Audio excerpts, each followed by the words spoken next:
தீபக்கின் திறமையை பார்த்து ராகவ் அவனுக்கு 1 கோடி பணம் தருவதாக சொல்ல தீபக் அதை மறுத்தான். அதை பார்த்து கணேஷ் உட்பட அங்கிருந்த எல்லோருமே அதிர்ச்சி அடைந்தனர். பழங்கால கல்லை பற்றி சொன்ன விஷயமும் அதற்காக தீபக் பணத்தை மறுத்த விஷயமும் மற்றவர்களின் பார்வையிலிருந்து அவனை ஒரு ஹீரோ போல பார்க்க வைத்தது. எல்லோரும் தீபக்கை மரியாதையுடன் பார்க்க ஆரம்பித்தார்கள். அதையெல்லாம் கவனித்த ராகவ் தீபக்கின் தோளில் கை வைத்து, தீபக், இன்னைக்கு நீங்க எனக்கு ஒரு பெரிய பொக்கிஷத்தை மீட்டு கொடுத்திருக்கீங்க. அதுக்கு எவ்வளவு கொடுத்தாலும் பத்தாது. ஆனா என்னால முடிஞ்சா 1 கோடியை தரேன்னு சொல்றேன். தயவு செஞ்சு வேண்டான்னு சொல்லாம ஏத்துக்கோங்க என்றார். இல்ல மிஸ்டர் ராகவ், எனக்கு தெரிஞ்சது மட்டும்தான் நான் உங்களுக்கு சொன்னேன். அதுக்கு மேல நான் எதையும் பெருசா பண்ணிடல. அதனால அந்த பணத்தை எனக்கு கொடுத்து என்ன சங்கடப்படுத்தாதீங்க என்று தீபக் உறுதியாக சொன்னான். உண்மையில் தீபக்கிற்கு அந்த பணத்தின் மீது எந்த ஆசையும் இல்லை. ஆனால் அருகில் நின்றிருந்த கணேஷால் அவன் மறுப்பதை பார்த்து கொண்டு அமைதியாக இருக்க முடியவில்லை. உடனே முன்னால் வந்து, தீபக், நான் உன்கிட்ட கொஞ்சம் பேசணும், கொஞ்சம் தனியா வரியா என்று சொல்லி அழைத்து கொண்டு சென்றார். அவர்கள் தனியாக சென்றதும் ஆர்த்தி தீபக்கையே பார்த்தபடி, சௌந்தர்யா தீபக் தான் வேணும்னு அடம் பிடிக்கிறது இப்ப சரின்னு தான் தோணுது. நான் தான் இவ்வளவு நாளா அவனை தப்பா புரிஞ்சுக்கிட்டேன். இவ்ளோ பெரிய பணத்தை ஒருத்தர் கொடுக்க ரெடியா இருக்கும்போது அதை வேண்டான்னு சொல்றதுக்கு ஒரு பெரிய மனசு வேணும். அந்த மனசு தீபக் கிட்ட நிறையவே இருக்கு. இன்னைக்குதான் தீபக்கோட உண்மையான கேரக்டரை பத்தி நான் தெரிஞ்சுக்கிறேன் என்று தனக்குள் சொல்லிக் கொண்டவள் அருகில் இருந்த ராகவிடம் தீபக்கை பற்றி பேச ஆரம்பித்தாள். இன்னொரு புறம் கணேஷ் தன் மனதில் இருந்த கேள்விகளை எல்லாம் தீபக்கிடம் கேட்டுக்கொண்டிருந்தார். தீபக், இந்த கல்லை பத்தி உனக்கு எப்படி இவ்வளவு விஷயம் தெரியும்? எனக்கு கூட அதை பத்தி எல்லாம் எதுவும் தெரியலையே என்று கேட்டார். அங்கிள், இதுக்கு பின்னாடி பெரிய ரகசியம்லாம் எதுவும் இல்ல. எனக்கும் உங்களை மாதிரி பழங்கால பொருட்கள் மேல எல்லாம் ஒரு ஆர்வம் இருக்குன்னு உங்களுக்கு நல்லாவே தெரியும். சில வருஷங்களுக்கு முன்னாடி இந்த மாதிரி ஒரு ஏலத்துல கலந்துக்கிட்டேன். அப்பதான் இந்த விஷயங்கள் பத்தி எல்லாம் தெரிஞ்சுக்கிட்டேன். அந்த புத்தகத்தையும் அங்கிருந்து வாங்கி அதை முழுசா படிச்சு தெரிஞ்சுக்க ஆரம்பிச்சேன். அவ்வளவுதான். இதை தவிர எனக்கு வேற எதுவும் தெரியாது என்று சொன்னான் தீபக். ஆரம்பத்துல நீ அவர்கிட்ட பேசின விதத்தை பார்த்து நான் ரொம்பவே பயந்தேன். ஆனா நீ சொன்னதெல்லாம் உண்மைன்னு தெரிஞ்சதுக்கு அப்புறம் நான் ஆடி போயிட்டேன். உண்மையிலேயே உன்னை நினைச்சு நான் ரொம்ப பெருமைப்படுறேன். ஆனா மிஸ்டர் ராகவ் கிட்ட இருந்து நீ ஏன் பணத்தை வேண்டான்னு சொன்ன? அவர் பிரியத்தோடு கொடுக்கும்போது நீ அதை வேண்டான்னு சொல்லக்கூடாது என்று சொன்னார் கணேஷ். இல்ல அங்கிள், அந்த பணத்தை வச்சு நாம என்ன பண்ண போறோம்? ஷர்மிளாவுக்கு இப்ப நல்ல வேலை கிடைச்சிருச்சு. நானும் சில சமயத்துல அவளுக்கு ஹெல்ப் பண்ண போயிடுறேன். நமக்கு இப்ப எந்த குறையும் இல்லாம இருக்கும்.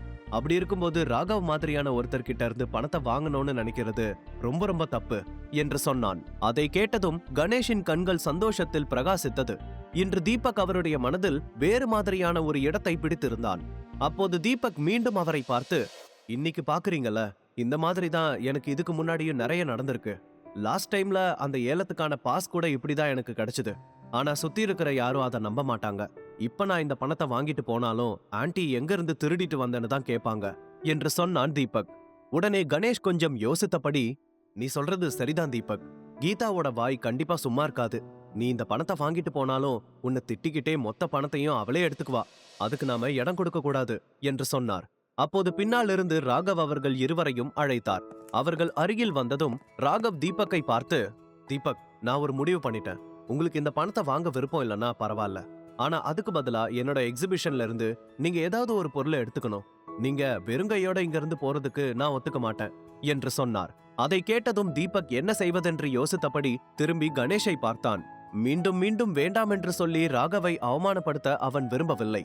அதனால் கணேஷை பார்த்து, அங்கிள், உங்களுக்கு இந்த இடத்துல பிடிச்ச ஏதாவது ஒரு பொருளை எடுத்துக்கோங்க. உங்களோட விருப்பம் தான் என்னோட விருப்பம் என்று சொன்னான். தீபக் சொன்னதை கேட்டதும் கணேஷ் அங்கே இருந்த எல்லோருமே இந்த எக்ஸிபிஷனில் இருக்கும் ஏதாவது ஒரு விலை உயர்ந்த பொருளை தான் எடுப்பார் என்று நினைத்துக் கொண்டிருந்தார்கள். அவர் கொடுப்பதாக சொன்ன பணத்தை விடவும் அதிக மதிப்புடைய ஏதாவது ஒன்றை எடுத்துக்கொள்வார்கள். அதுதான் அவர்களது திட்டமாக இருக்கும் என்று கூட கற்பனை செய்ய ஆரம்பித்தார்கள். ஆனால் கணேஷ் சிறிது நேரம் அந்த மொத்த இடத்தையும் சுற்றி பார்த்துவிட்டு அங்கே வைத்திருந்த ஒரு பழங்கால மார்பிள் செஸ் போர்டை எடுத்தார். அதனுடைய மதிப்பு இப்போது 10 லட்சம் வரைக்கும் தான் இருந்தது. அதை பார்த்து ராகவ் உட்பட எல்லோருமே ஆச்சரியப்பட்டார்கள். ஆனால் தீபக் தனக்குள் சிரித்து கொண்டான். மாமாவுக்கு பணத்து மேல ஆசை கிடையாது. ஆனா என்னோட மாமா முட்டாள் இல்ல. அவர் எடுத்த செஸ் போர்டுக்கு சேருற ஆன்டிக் செஸ் பீசஸ் எல்லாமே ஏற்கனவே அவர்கிட்ட இருக்கு. மாமா 10 லட்சம் பொருளை எடுத்து அதை 2 கோடி வேல்யூவா மாத்திட்டாரு. சும்மா சொல்லக்கூடாது இவரை என்று நினைத்து கொண்டான். தீபக், கணேஷ் இருவரும் ஒருவரையொருவர் பார்த்து சிரித்து கொள்ள சிறிது நேரத்தில் அவர்கள் 3 பேரும் அந்த இடத்தை விட்டு கிளம்பினார்கள். இந்த இடத்துக்கு வருவதற்கு முன்பு தீபக்கின் முகத்தில் இருந்த கோபம் இப்போது வெளியே செல்லும் போது அப்படியே சந்தோஷமாக மாறி இருந்தது. அங்கிருந்து 3 பேரும் ஏலம் நடைபெறும் இடத்திற்கு சென்றார்கள். காரை நிறுத்திவிட்டு 3 பேரும் லாபியை நோக்கி சென்றபோது உள்ளே இருந்து பயங்கரமான ஆரவாரம் கேட்க ஆரம்பித்தது. அந்த சமயத்தில் ராகவும் அந்த இடத்திற்கு வந்திருந்தார். மொத்த இடமும் யாரோ ஒருவரை சூழ்ந்திருப்பதை தீபக் கவனித்தான். ஆனால் அது யாரென்று அவனால் பார்க்க முடியவில்லை. யார் இந்த விஐபி? மக்கள் இந்த அளவுக்கு அவரை சூழ்ந்து நின்னுட்டு இருக்காங்க. ஒருவேளை சினிமா ஸ்டாரா இருப்பாரா என்று கணேஷ் சந்தேகத்துடன் கேட்க, எனக்கும் சரியா தெரியல அங்கிள், நானும் இப்போதான் அவரை முதல் தடவை பார்க்கிறேன் என்று சொன்னாள் ஆர்த்தி. அப்போது தீபக் அந்த மனிதரிடம் சென்று அவருடைய முகத்தை பார்க்க முயற்சித்தான். ஆனால் அவனுக்கு அவருடைய உடை மட்டும் தான் தெரிந்தது. காவி நிற உடை, கழுத்தில் ருத்ராட்ச மாலையும் தோளில் ஒரு சிறிய பையையும் பார்க்கும்போது ஏதோ ஒரு சாமியாரை போல தோன்றியது. அந்த சமயத்தில் அங்கே வேணுகோபாலும் நிற்பதை பார்த்து அவர் அருகில் செல்ல, அவர் தீபக்கை பார்த்ததும், தீபக் நீங்க வந்துட்டீங்களா? நான் உங்களை தான் தேடிக்கிட்டு இருந்தேன். வாங்க, உங்களை மகிழ் பாபா கிட்ட இன்ட்ரோ பண்ணி வைக்கிறேன் என்று சொன்னவர் தீபக்கின் கையை பிடித்து முன்னால் அழைத்து சென்று, பாபாஜி, இவர் என்னோட ஃப்ரெண்டு தீபக், எனக்காக நிறைய உதவி பண்ணிருக்காரு. இவர் இல்லாம நான் இப்போ இங்க இல்ல, அந்த அளவுக்கு எனக்கு ரொம்ப முக்கியமானவர் என்று அறிமுகம் செய்து வைத்தார். அதை கேட்டதும் மகிழ் பாபாவும் தீபக்கும் ஒருவரையொருவர் பார்த்து கொண்டார்கள். சுற்றிலும் நின்றிருந்த அத்தனை கூட்டத்திலும் யாருடைய முகத்தையும் பார்க்காத மகிழ் பாபா தீபக்கின் கண்களை நிமிர்ந்து பார்த்தார். என்னோட கணிப்பு சரியா இருந்தா இந்த மகிழ் பாபா தான் மக்களோட நம்பிக்கைகளை மூலதனமா வச்சு பொய்யான வாக்குகளை கொடுத்து பணம் பறிக்கிற ஆளு. ஏன்னா 4 வருஷத்துக்கு முன்னாடி திருவண்ணாமலையில இந்த பாபாவை நான் பார்த்திருக்கேன் என்று தனக்குள் சொல்லிக் கொண்டவன் அந்த பாபாவையே பார்த்து கொண்டிருந்தான். உண்மையில் அவர் பல பேரை பணத்துக்காக ஏமாற்றி இருந்தார். வேணுகோபால் உட்பட பல பெரிய பணக்காரர்கள் கூட அவருடைய பேச்சை கேட்டுதான் நடந்து கொண்டிருக்கிறார்கள். மகிழ் பாபாவை பார்த்ததும் தீபக்கின் மனதில் பல கேள்விகள் ஓடிக்கொண்டிருந்தது. முதல் பார்வையிலேயே அந்த போலி சாமியாரை தீபக் அடையாளம் கண்டு கொண்டான். இன்னொரு புறம் வேணுகோபால் தீபக்கை பற்றி புகழ்ந்து சொல்லிக் கொண்டிருக்கும் போதே அதை மகிழ் பாபாவால் ஜீர்ணிக்க முடியவில்லை. அதே சமயத்தில் தீபக் தன்னை பார்க்கும் பார்வையை வைத்தே தான் ஒரு மோசடிக்காரன் என்பதை அவன் கண்டுபிடித்து விட்டான் என்று மகிழ் பாபா புரிந்து கொண்டார். அதை நினைக்கும் போது அவருக்கு இன்னமும் தீபக்கின் மீது கோபம் அதிகமானது. அதன் பிறகு சீக்கிரமே ஏலம் ஆரம்பித்தது. லாபியில் நின்றிருந்த எல்லோருமே ஏலம் நடைபெறும் இடத்திற்கு சென்று அவரவர் இடத்தில் உட்கார ஆரம்பித்து விட்டார்கள். அவர்களுடன் சேர்ந்து தீபக்கும் கணேஷும் அவர்களுக்கான இடத்தில் உட்கார்ந்து கொண்டார்கள். தீபக் மகிழ் பாபாவை பற்றி நிறைய தெரிந்து கொள்ள நினைத்தான். ஆனால் அப்போது அவனுடைய பார்வை தூரத்தில் உட்கார்ந்திருந்த நவீன், பிரியா மற்றும் கார்த்திகாவின் வருங்கால கணவன் சித்தார்த்தின் மீது விழுந்தது. அவர்கள் மூவரையும் அங்கே பார்த்ததும் தீபக்கின் மனதில் பல கேள்விகள் ஓட ஆரம்பித்தது. அதே சமயத்தில் நவீன் அவனை பார்த்ததும் கோபத்துடன் எழுந்து அவன் அருகில் வந்தான். நினைச்சேன், ஏலம் ஆரம்பிக்கும் போதே சனியனை இன்னமும் காணோன்னு. சரியா வந்துட்ட. இங்க இத்தனை பணக்காரங்க முன்னாடி நீ சுத்திக்கிட்டு இருக்கிறத பார்க்கும்போது நீயும் ஒரு பெரிய ஆள்தான்னு நான் ஒத்துக்கணும், அப்படிதானே என்று ஏளனமாக கேட்டான் நவீன்.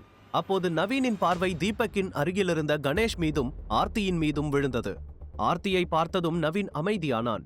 அவனால் மேற்கொண்டு எதுவும் பேச முடியவில்லை. தீபக் நவீனையே கோபமாக முறைத்துக் கொண்டிருந்தான். அவன் போன ஏலத்தின் போது நடந்த பிரச்சனையை பற்றி காயத்ரி தேவியிடம் பொய்யாக சொன்ன விஷயத்தை எல்லாம் நினைத்து பார்த்து கொண்டிருந்தான். அதே சமயத்தில் பிரியா தீபக்கின் முகத்தை கொஞ்சம் உற்று பார்க்க தன்னை காப்பாற்றிய முகமூடி அணிந்த மனிதனின் ஞாபகம் அவளுக்கு வந்தது. என்ன இது? தீபக்கோட முகம், உடம்பு எல்லாமே அன்னைக்கு என்ன காப்பாத்தின அதே முகமூடி மனுஷன் மாதிரி இருக்கு. ஒருவேளை தீபக் தான் என்ன வந்து காப்பாத்திருப்பானா? ஆனா எப்படி அது சாத்தியம் என்று பிரியா குழப்பத்துடன் தனக்குள் சொல்லிக் கொண்டாள். உண்மையில் அந்த விஷயத்தில் அவளுக்கு முழுமையாக தீபக்கை சந்தேகப்பட முடியவில்லை. அப்போது அங்கே வந்த ராகவ் எல்லோரையும் பார்த்து, எதுக்கு இன்னமும் நிக்கிறீங்க? எல்லாரும் உட்காருங்க, ஏலம் இப்போ ஸ்டார்ட் ஆகிடும் என்று சொன்னார். அவருடைய வார்த்தையை கேட்டதும் ஆங்காங்கே நின்றிருந்த ஒரு சிலரும் அவர்களது இடத்தில் உட்கார்ந்து கொண்டார்கள். அப்போது நவீன் தீபக்கின் காதருகில் வந்து, தீபக், இப்போ ஆர்த்தி இங்க இருக்கிறதால உன்னை எதுவும் பண்ணாம போறேன். ஆனா கூடிய சீக்கிரமே ஷர்மிளா கிட்ட நீ பண்ற எல்லா ஃப்ராடு தனத்தையும் சொல்லி உன்னை என்ன பண்றான்னு மட்டும் பாரு என்று கோபமாக சொன்னவன் நேராக சென்று பிரியாவின் அருகில் உட்கார்ந்து கொண்டான். அப்போது அவன் பிரியாவின் பக்கம் திரும்பி, இன்னைக்கு உன்னை ஏலத்துக்கு வர வச்சது ரொம்ப நல்லதா போச்சு. இன்னைக்கு அவன் என்னென்ன பண்றான்னு மட்டும் பாரு என்று சொன்னான். அதை கேட்டு பிரியா எந்த பதிலும் சொல்லவில்லை. இன்னொரு புறம் மகிழ் பாபாவின் கண்கள் முன்னால் உட்கார்ந்திருந்த தீபக்கின் மீதே இருந்தது. தீபக் தனக்கு மிக அருகில் உட்கார்ந்திருப்பதை அவரால் ஜீர்ணிக்கவே முடியவில்லை. அப்போது அருகில் இருந்த ஒருவனிடம் தீபக்கை கை காட்டி, அந்த பையனை நல்லா கவனிச்சுக்கோ, எனக்கு அவனை சுத்தமா பிடிக்கல. இது வரைக்கும் என் முன்னாடி தலகுனிஞ்சு நின்ன ஆளுங்க எல்லாருமே இன்னைக்கு என்ன வச்சுக்கிட்டே அவனை புகழ்ந்து பேச ஆரம்பிச்சிட்டாங்க என்று மகிழ் பாபா கோபமாக சொன்னார். உடனே அருகில் இருந்தவன், சரிங்க பாபாஜி, ஏலம் முடியட்டும், அதுக்கப்புறமா அவனை பத்தின மொத்த விஷயத்தையும் கண்டுபிடிக்கிறேன், நீங்க கவலைப்படாதீங்க என்று சொன்னான். ஏலத்தில் இருந்த பலரும் தீபக்கையே பார்த்து கொண்டிருந்தார்கள். அங்கே இருந்தவர்கள் பெரும்பாலோர் ராகவின் கண்காட்சிக்கு வந்தவர்கள்தான். அங்கே தீபக்கின் திறமையை பார்த்து எல்லோரும் அவனை வியப்போடு பார்த்து கொண்டிருந்தார்கள். ஆனால் தீபக்கின் மனதில் பல வகையான எண்ணங்கள் ஓடிக்கொண்டிருந்தது. ஏலம் ஆரம்பித்ததும் தீபக்கின் கண்கள் ஒரு வெள்ளை முத்தின் மீது விழுந்தது. அதற்காக அங்கிருந்த எல்லோரும் அதிக விலை கொடுத்து ஏலம் எடுத்துக் கொண்டிருந்தார்கள். அந்த முத்தை கவனமாக பார்த்த தீபக் அது சாதாரண முத்து கிடையாது என்று உணர ஆரம்பித்தான். உண்மையில் அதை நீண்ட நாட்களாக அவன் தேடிக் கொண்டிருந்தான். அந்த முத்து கடைசியாக 75 லட்சம் வரைக்கும் ஏலம் போனது. உடனே அங்கே இருந்த மகிழ் பாபா அதை 80 லட்சத்திற்கு கேட்டார். மகிழ் பாபா மக்களை ஏமாற்றி பிழைத்து வந்தாலும் அந்த முத்துக்களை பற்றிய அறிவு அவருக்கு இருந்தது. வாவ், பாபாஜி 80 லட்சத்துக்கு இந்த முத்துக்களை கேட்டிருக்காரு. வேற யாராவது கேட்க விரும்புறீங்களா என்று ராகவ் கேட்க, தீபக் கொஞ்சம் கூட யோசிக்காமல் 1 கோடி என்று சொன்னான். அதை கேட்டதும் எல்லோரும் ஆச்சரியத்துடன் பார்க்க, மகிழ் பாபாவின் கண்கள் கோபத்தில் சிவந்தது. 1 கோடிக்கு அந்த முத்துக்களை கேட்கிறான்னா அப்ப அதோட மதிப்பு என்னன்னு இவனுக்கு தெரிஞ்சிருக்கு. என்ன ஆனாலும் இன்னைக்கு இந்த வெள்ள முத்துக்களை அவன் கைக்கு போக விட மாட்டேன் என்று தனக்குள் சொல்லிக் கொண்ட மகிழ் பாபா உடனே 1.5 கோடி என்று கத்தினார். தீபக் எந்த ரியாக்ஷனும் இல்லாமல் அடுத்த நொடியே 2 கோடி என்று சொன்னான். 2 கோடி என்று கேட்டதும் எல்லோரும் ஆடி போனார்கள். என்ன, ஏதோ மன்னர் பரம்பரையிலிருந்து வந்த மாதிரி கோடி கணக்குல ஏலம் கேட்டுட்டு இருக்கான். இதெல்லாம் வாங்க அவனுக்கு ஏது பணம் என்று நவீன் சந்தேகத்துடன் தனக்குள் கேட்டுக்கொண்டான்.